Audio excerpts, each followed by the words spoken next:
The Selfish Path to Romance. Download Chapter 1 for free at drkenner.com. Have you ever had a problem with your memory and you just said, I don't know, maybe I'm getting older, maybe I'm getting Alzheimer's, or I've never had a good memory, and you start beating up on yourself?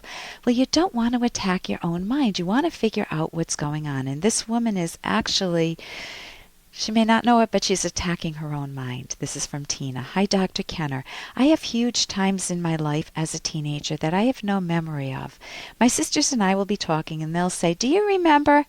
And I honestly do not remember the specific situation they're talking about, even though they insist that we were all there.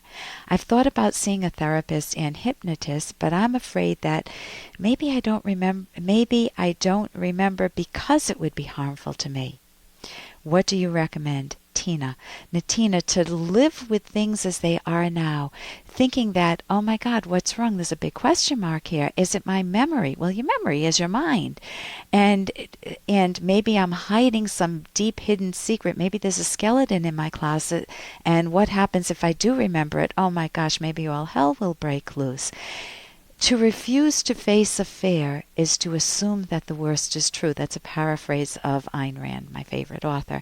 And you don't want to go through life feeling that there's something going on behind the scenes in your own mind or your own life that you don't know about and can't face. You're assuming you can't face it.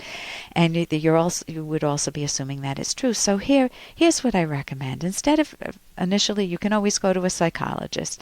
But instead of doing that, there are much better ways to trigger memories.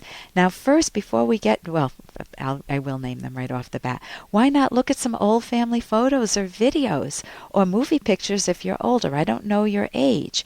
So if you're talking about yourself as a teenager, maybe you're 25 and you forgot what happened at age 18. Well, then I would put a pretty big question mark. What's going on here?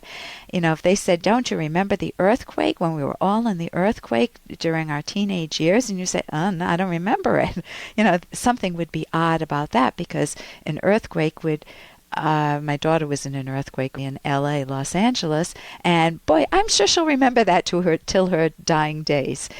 She was in the 5th floor, the whole building was shaking. You don't forget your first earthquake. Maybe if you live in California and have a lot of earthquakes, you start to forget which was which, and you take it more in stride. But you do remember important facts. So if you're much older, if you're 75 years old and you forgot your teenage years, that may be a problem. I mean, that may not be such a problem because you haven't thought about them in a long time. So it could be that you weren't in the situation that your sisters are insisting that you were in. It could be that you did have some trauma, but then you want to be able to face it. You want to make yourself whole. And the chances you don't have any inkling of trauma. So I tell people, don't arbitrarily go searching for trauma if you don't think there is any. You don't want to make up memories that don't exist. It could be that you encoded different information than your sisters. I could go into a museum and I could be looking at some very wonderful paintings, and my husband, who might be more bored, might be looking at the furniture in the museum, and so he doesn't remember seeing the paintings because he didn't focus on them. It's an issue of focus. And so you also want to rule out memory problems related to disease or medication, or if you were on drugs or alcohol at the time of your teenage years, maybe you didn't remember because you were out of it. I mean, literally out of it. So there are a lot of reasons why people have memory problems, but I think you could have a lot of fun by trying to remember the kitchen table when you were growing up, trying to remember who was at the kitchen table. Talk with your sisters about it, assuming you have a relatively normal childhood. And even if there's some negatives, I'm assuming it's not huge trauma, you can try to remember what birthday parties were like. You can ask yourself some questions, what do you remember? And then warm up that context in your mind, and that might help bring back some of those memories. But I would have some fun with it.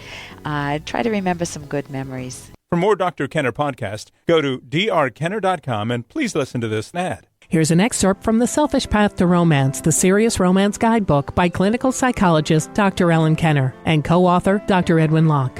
Here are a few more assertiveness tips that may help you express yourself more effectively. 1. Pause to let your partner digest what you have said. Give your partner time to think, ask questions, and respond.